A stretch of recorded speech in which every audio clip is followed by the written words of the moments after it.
Ito pala guys, i-check namin yung aircon dito ng ano, Ford Everest.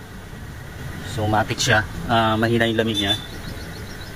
I-ano lang namin doon yung check lang namin sa loob, sa labas.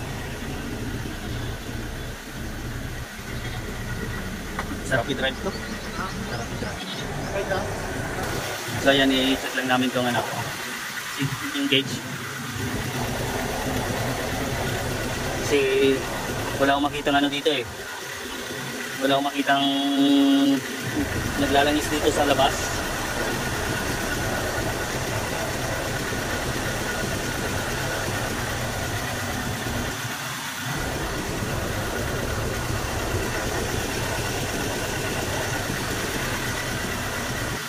Kaya ako nakaw niya.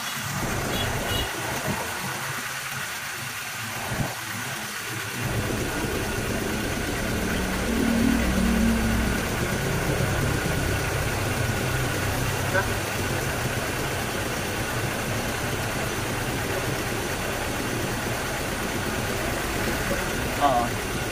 Mahinaan lamig.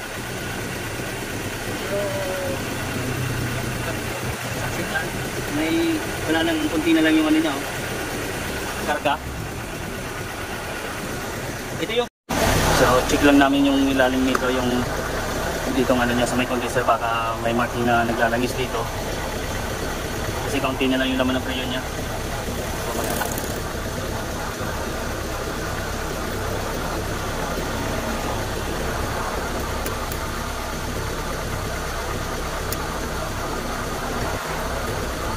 Nung boss ano, sa mabulong freezer.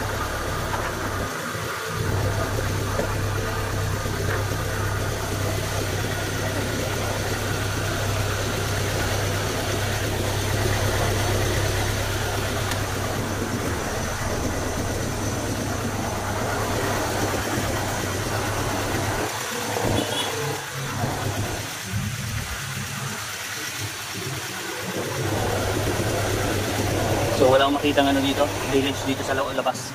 Tignan ko yung drainage ng ano niya, evaporator.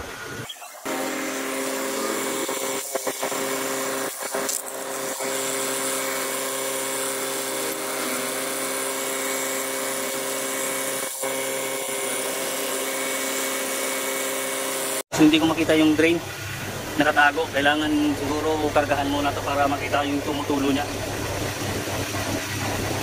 Dagdagan na lang muna siguro to ng preyon para lang maano namin makita yung drain niya kung. Kasi ito na lang guys yung ano niya, yung karga niya. So ang suspension nito, kaya hinahanap namin yung drain para makita namin kung may langis ba yung sa may hose. Kasi pag gayon may langis doon, ibig sabihin yung evaporator niya may leak. Kaya hinahanap namin yung drain niya. Hindi ko makita sa ilalim, nakatago. Nadumi na din yung air filter niya. Kaya inangilan na lang namin. Ayan.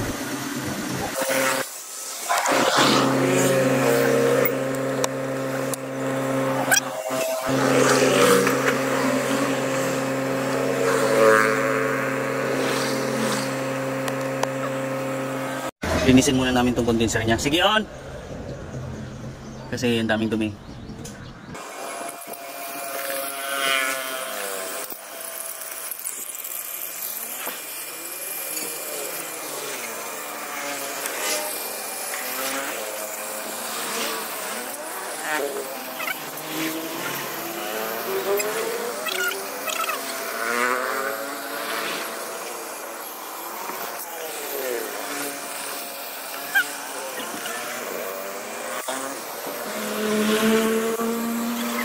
So ito guys, dagdagan na lang namin ng preyon.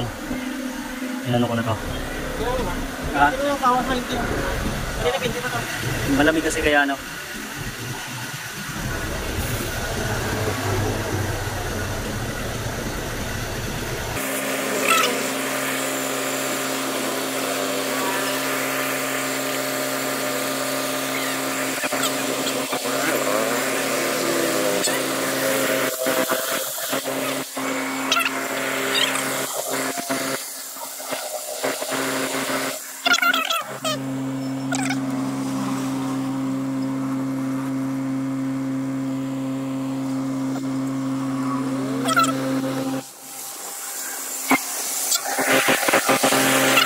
ikabit lang namin tong ano yung cover niya.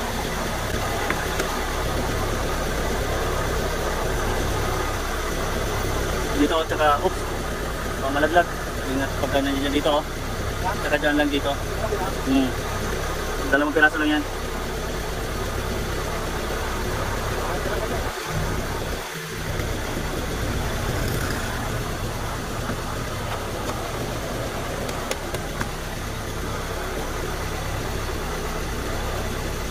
Flat screw.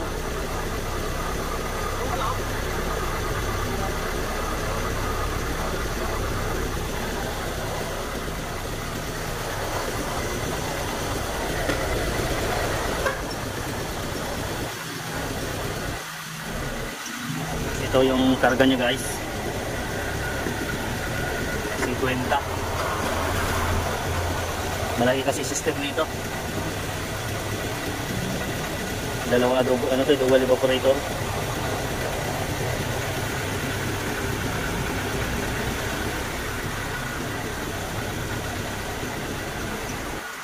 Check natin yung loob. Ayan, kulang pa guys ng ano to. Kulang pa.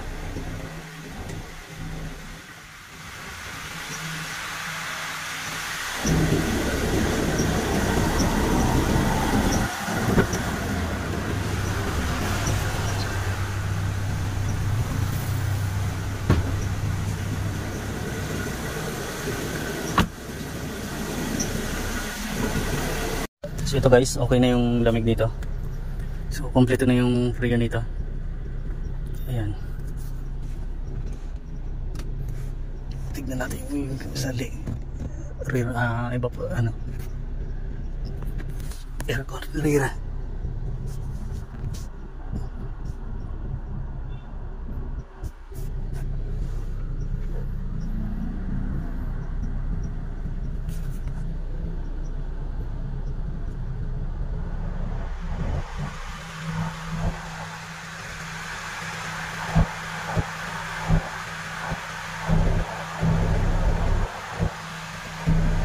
So ayan, okay na to.